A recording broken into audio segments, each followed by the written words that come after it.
You may have seen it driving around town this afternoon, a car with a giant plastic chicken head on its roof. The car and the young men driving it are advertising more than poultry.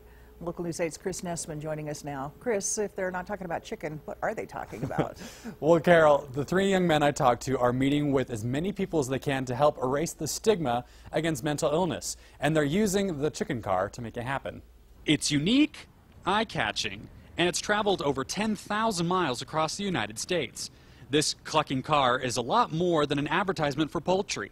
The men driving the car are hoping to help people be more knowledgeable and understanding of mental illness. We plan to diminish the stigma surrounding mental illness by hosting outreach events. We scheduled over 40 events nationwide where we share our personal stories of how mental illness has affected our lives. The idea started when one of the men bought the car and they all got talking at their apartment complex in Illinois. It was the first time that we really spoke about the mental illness that affects us in our everyday lives. Not necessarily just like our mental illness, but family members, friends. So the three guys took off on a cross-country adventure visiting 48 states in a car that makes conversation easy. It's really absurd looking. It brings a lot of attention to what we're doing, and instead of us being out there soliciting our what we're doing, it has people coming up to us and asking, hey, what's the deal with the chicken car?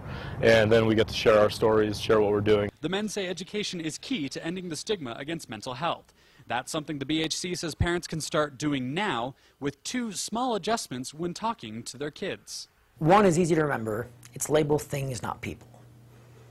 Instead of saying, like, they're bipolar, say, my sister has bipolar disorder. The second part is, they call it normalizing. If emotions and sadness and anger and hate and all emotions are willing to be discussed, then it's easier to discuss mental illness.